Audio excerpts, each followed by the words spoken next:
ये जो बंबई नगरिया है ना बाबू, यहां सपने पूरे तो होते हैं, लेकिन उस सपने को देखने के भी पैसे लगते हैं। जितना बड़ा सपना उतनी बड़ी कीमत। इसी शहर में रहने वाले शिखर के पास ना के बराबर पैसे थे, लेकिन उसने गलती से एक बड़ा सपना देख लिया था। दिन भर की मारामारी के बाद जब वो घर वापस जा रहा था तो सड़क पर चलते चलते वो अचानक रुक गया। उसने सड़क के एक तरफ देखा जिधर झोपड़पट्टियां थी जहां वो रहता था, और सड़क के दूसरी तरफ थी वो पॉश बिल्डिंग्स जिनमें से एक आलीशान बिल्डिंग में रहती थी एक खूबसूरत लड़की और शिखर का प्यार, अनन्या, जिसका पूरा रूटीन शिखर को रटा हुआ था। अनन्या उसे कुछ खास जानती नहीं थी, लेकिन चेहरे से पहचानती जरूर थी। शिखर अनन्या को अपने दिल की बात कहने की प्लानिंग कर रहा था, लेकिन इस वक्त उसके हालात ठीक नहीं थे। आज उसे बड़े क्लाइंट ना लाने के चक्कर में बिना सैलरी दिए ही बॉस ने जॉब से निकाल दिया था, और उसके शहर में सर्वाइवल का एक और रास्ता बंद हो गया था। शिखर अपनी सोच में उलझा हुआ जैसे ही घर पहुंचा, उसने देखा कि मकान मालिक के नौकर उसका सामान बाहर फेंक रहे थे। शिखर दौड़ता हुआ दरवाजे पर पहुंचा और एक नौकर को पकड़ते हुए बोला, अरे रुको, ये क्या कर रहे हो? मकान मालिक गुस्से में घर जा, तुझे नहीं पता क्या हो रहा है? आज की तारीख ली थी ना तूने? यही कहा था ना कि अगर आज पैसे नहीं दिए तो घर छोड़ देगा। मैंने सोचा मैं ही घर छोड़ने में तेरी मदद कर देता हूं। शिखर बोला, ये ठीक नहीं है, मैंने पहले भी पैसे दिए हैं, बस कुछ समय से परेशानी चल रही है, किसी के बुरे वक्त को समझना चाहिए। मकान मालिक ने उसी तरह से जवाब दिया, क्यों बे, मैंने तुझे पालने का ठेका ले रखा है, अब मैं तुझे और मोहलत नहीं दे सकता। ये कोई धर्मशाला नहीं है, जब औकात चवन्नी की हो तो लाखों के सपने नहीं देखने चाहिए। शिखर कुछ बोल नहीं पाया, बस अपने सामान को सड़क पर फिकता हुआ देखता रहा। कुछ देर तक अपना सारा सामान रोड पर लिए शिखर अनन्या की खिड़की की ओर आंसू भरी नजरों से देखता रहा। एक तुम ही तो मेरी उम्मीद थी, मेरी हिम्मत, मेरा सपना। अब तुमसे दूर मैं जाऊं भी तो जाऊं कहां? जब वहां शिखर का दोस्त रवि पहुंचा तो उसने हिम्मत बांधने की कोशिश करते हुए समझाया कि यार, दिल छोटा मत कर मेरे दोस्त, कभी कभी कुछ चीजों का खत्म होना एक नई शुरुआत के लिए जरूरी होता है। लेकिन आज हर मुश्किल को पॉजिटिवली हैंडल करने वाले शिखर के लिए सब खोखला सा हो गया था। इस सपनों के शहर मुंबई में लोग आ तो जाते हैं सपने पूरे करने, लेकिन उसकी कीमत उन्हें रोज ऐसे तिल तिल मरकर चुकानी पड़ती है। बिना नौकरी और छत के मेरे सपने भी दम तोड़ रहे हैं। रवि बोला, ये तेरे जैसा जिंदा दिल इंसान बोल रहा है। देख, मैं ज्यादा कुछ तो नहीं जानता, लेकिन इतना जानता हूं कि तू कोई ना कोई सोल्यूशन निकाल लेगा। अभी हमें बस तेरे लिए एक रहने की जगह ढूंढनी है जो मेरे पास है। चल मेरे घर चल ले, बहुत छोटा सा है पर एडजस्ट कर लेंगे। शिखर परेशान होकर बोला, मैं कैसे? रवि ने जवाब दिया, देख, तुझे बस अपने एक्स्ट्रा सामान के लिए कुछ सोचना पड़ेगा। शिखर को सोचता देख रवि ने ही उसे आइडिया दिया, तू अक्सर रेलवे स्टेशन जाता है ना, वहां पीछे वाली लाइन पर कुछ मालगाड़ियां कई महीनों से हिली तक नहीं है। आज रात उन्हीं में से किसी एक में अपने सामान का बंदोबस्त करते। सब कुछ इतना जल्दी हो रहा था कि शिखर अपने ख्यालों और असल जिंदगी के बीच ज्वार भाटे की तरह तैर रहा था। शिखर ने एक टेम्पो में अपना सामान भरा और रवि के साथ निकल गया। रास्ते में उसने अपने पुराने बॉस और मकान मालिक के चेहरे और उन पर उसके लिए टपकती बेइज्जती नजर आ रही थी। उसने सोचा, एक दिन तुम दोनों को इस शब्द औकात का सही मतलब सिखाऊंगा। अगले दिन रवि जब उससे मिलने आया तो उसकी मायूसी देखकर रवि ने कहा, देख शिखर, अभी तुम्हारे सर्वाइवल का प्रॉब्लम है, इसलिए एक आइडिया है, प्रॉमिस करो, बुरा नहीं मानोगे तो बताता हूं। शिखर ने झट से कहा, तुम्हारी बातों का कभी बुरा माना है क्या? बोलो। रवि ने हिचकिचाते हुए कहा, जानता हूं तुम ग्रेजुएशन कर रहे हो, पर मेरी कंपनी में सिर्फ एक डिलीवरी बॉय की ही वैकेंसी है, इंटरेस्टेड हो? शिखर ने हां में सर हिला दिया। अगले दिन डिलीवरी बॉय की नौकरी पर शिखर का पहला दिन था।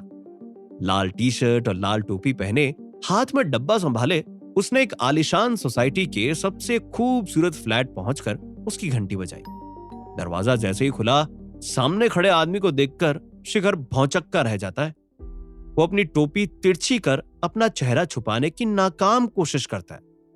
तब सामने खड़े इंसान ने शिखर का चेहरा देख लिया था और उसने अपने घर में चल रही पार्टी को रुकवाते हुए सबका ध्यान अपनी ओर खींचते हुए कहा, दोस्तों, आज की हमारे इस पार्टी के गेस्ट ऑफ ऑनर पधार चुके हैं।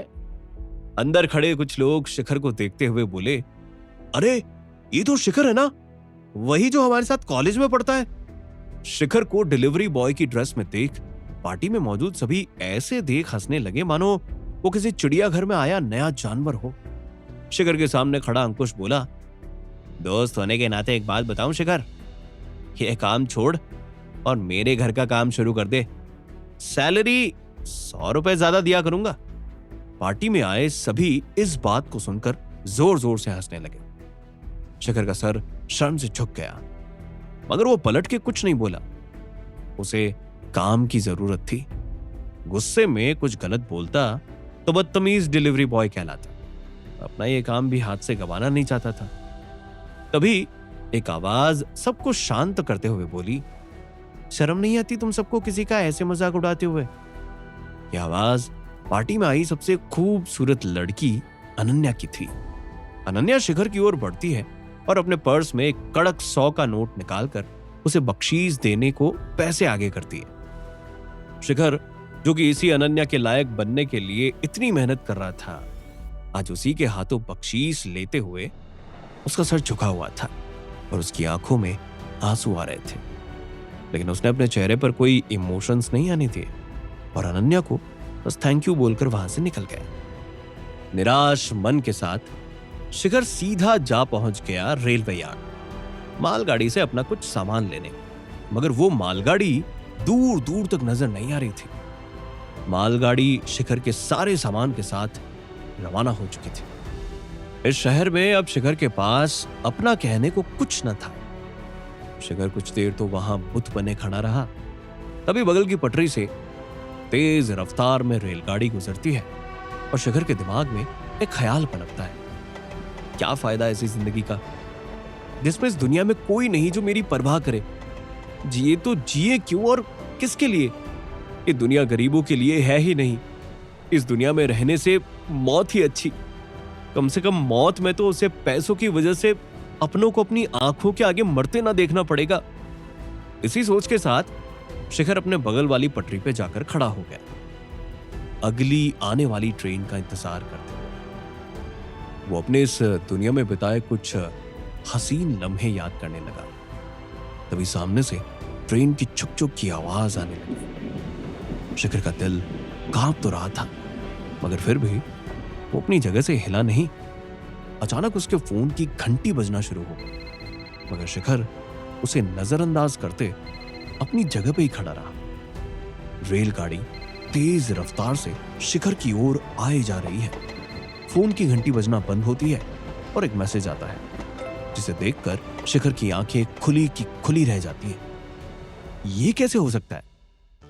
शिखर को आए मैसेज में लिखा था, मैंने आपके खाते में 50 करोड़ रुपए जमा करा दिए हैं।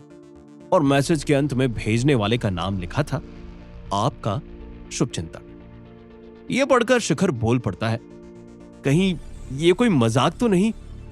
इस बार मैसेज बैंक की तरफ से आया था।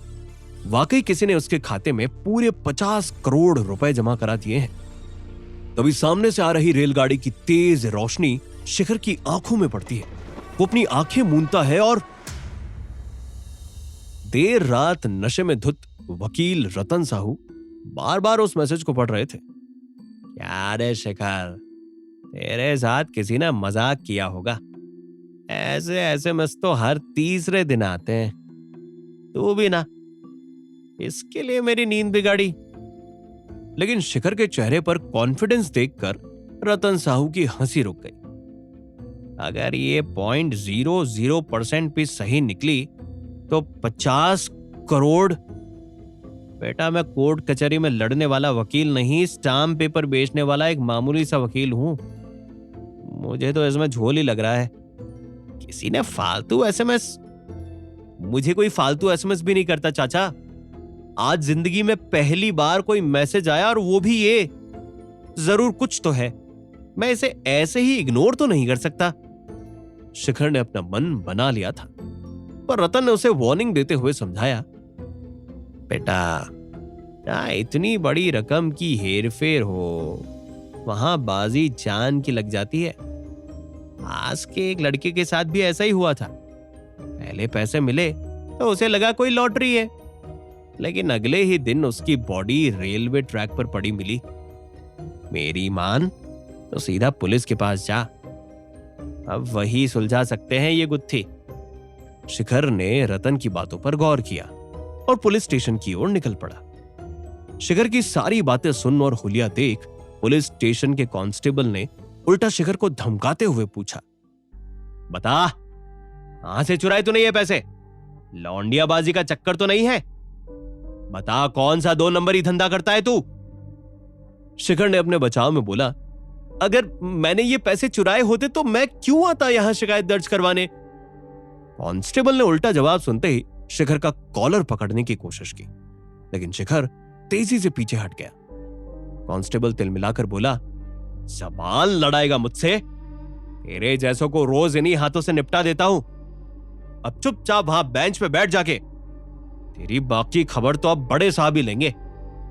अपनी शराफत और ईमानदारी के बदले ये सलूक मिलने के बाद शिखर को भरोसा हो गया था कि पुलिस से उसे कोई मदद नहीं मिलने वाली। तो जैसे ही कांस्टेबल की आंख लगी, शिखर मौका देख चुपके से वहां से निकल लिया। थाने से थोड़ी दूर एक सुनसान गली से जब शिखर तेज कदमों से निकल रहा था, उसने किसी की आहट महसूस की। शिखर को एक पल के लिए तो यह लगा कि वो कांस्टेबल ही उसके पीछे आया है, पर उस आदमी के काले साए से वो कोई चोर लुटेरा मालूम हो रहा था। शिखर को याद आया कि कैसे रतन साहू ने उस लड़के की मौत के बारे में बताया था। पैसा मिलते ही दुनिया दुश्मन हो जाती है बेटा। उस लड़के ने भी सोचा था कि उसकी लॉटरी के पैसों से शादी करके वो घर बसाएगा, और देख जिंदगी से हाथ धोना पड़ गया।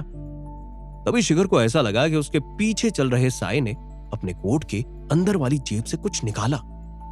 ये देख शिखर के दिल की धड़कनें तेज होने लगी और वो बिना कुछ सोचे, बिना एक बार मुड़कर देखे, अपनी पूरी जान लगाकर भागने लगा। भागते हुए शिखर के मन में और सवाल आने लगे, जिसका जवाब एक ही इंसान दे सकता था। वो नंबर जिससे 50 करोड़ का मैसेज आया था, सिर्फ वही शिखर को बता सकता था कि आखिर ये सब क्या हो रहा है। शिखर ने उस नंबर पे फोन लगाया और जैसे जैसे इधर फोन की घंटी बजती जा रही थी, शिखर के दिल की धड़कन भी उतनी ही तेज होती चली जा रही थी। आखिर कौन था वो जिसने शिखर को इतने पैसे दिए? मकसद क्या था उसका इसके पीछे? कहीं शिखर किसी जाल में तो नहीं फंसने वाला था जो हमेशा के लिए उसकी जिंदगी पलट के रख देगी?